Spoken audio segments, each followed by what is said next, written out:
Tujaariinta ku nool caalamka qaarkood hantida ay haystaan ayaa haddii loo qaybiyo dadka caalamka waxay gaarayaan calaa qofkii intaasoo bilyan oo dollar. Boqolkiiba 90 lacagta caalamka waxay gacanta ugu jirtaa shakhsiyaad. 200 oo bilyaneer ayaa ku nool China. 10 ugu horeysa mar walba waxaa hogaamiya dalka Mareykanka. Waxaana ku soo dhex milma dalal kale dad UK imaada. Hantidooda marka la isku daro ayaa waxay gaaraysaa intaasoo trillion, balse lama soo bixi karo. waa xisaab ku jirta account oo indhaha ka eeganaysid.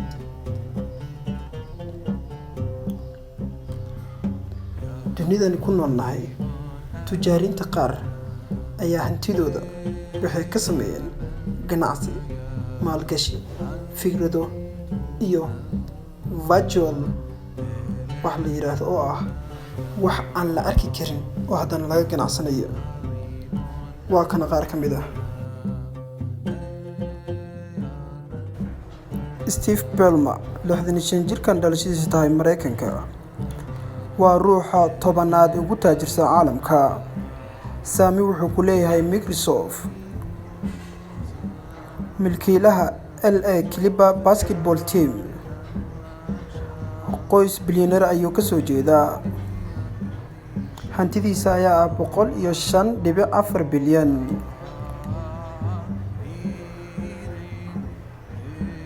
Warren Buffett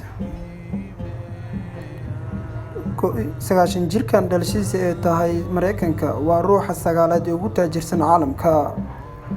milkiilaha real estate, shirkadaha guryaha dhisa. shirkadiisa Berkshire Hathaway. Saami Bank of America, Apple, American Express. hantidiisa ayaa 107.2 bilyan. Mark Zuckerberg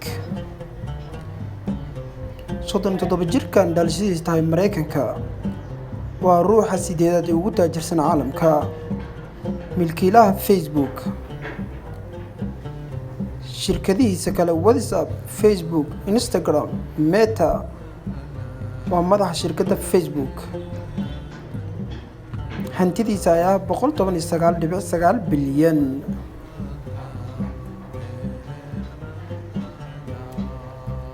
Sergey Brin dhalashadiisa tahay Mareykanka, 48 jir, waa ruuxa toddobaad ee ugu taajirsan caalamka. Saami wuxuu ku leeyahay shirkadda Google. maalgashi wuxuu ku sameeyey Alphabet iyo Tesla. madaxa shirkadda Alphabet. hantidiisa ayaa 120.7 bilyan.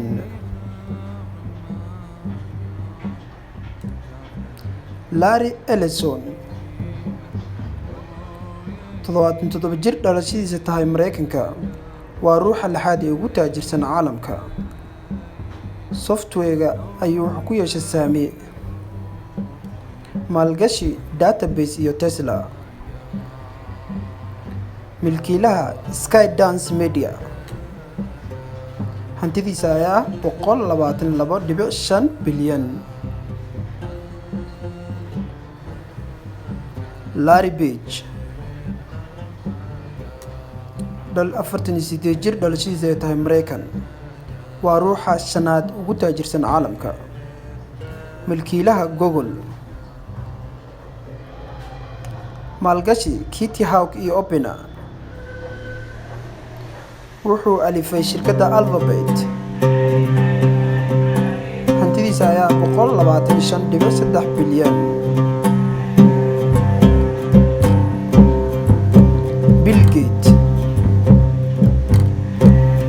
66 jir dhalashadiisa ay tahay Mareykanka, waa ruuxa afraad ugu taajirsan caalamka.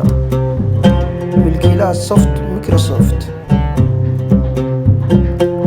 maalgashi, UBS iyo hoteelo badan.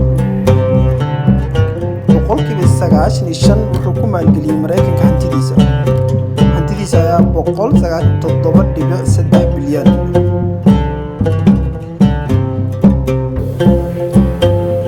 Bernard Arnault, dhalashadiisu tahay France, 72 jir, waa ruux saddexaad ee ugu taajirsan caalamka. milkiilaha LVMH, maalgashi Louis Vuitton, qoys milyaneer ayuu ka soo jeedaa. hantidiisa ayaa 195.8 milyan.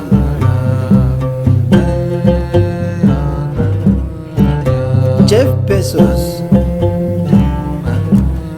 57 jir, dhalashadiisu tahay Mareykan, waa ruuxa labaad ee ugu taajirsan caalamka.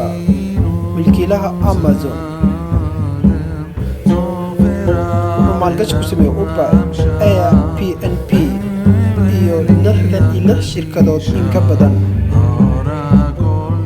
hantidiisa ayaa 197 bilyan.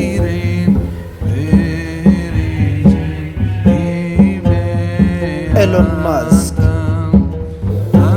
50 jirkan dhalashadiisu tahay Mareykanka, waa ruuxa ugu taajirsan caalamka. sanadkan ku caanbaxay tiknoolajiyadda. shirkadiisa Tesla, SpaceX, shirkadiisa Tesla Mobile, Starlink. hantidiisa ayaa 274 bilyan oo dollar.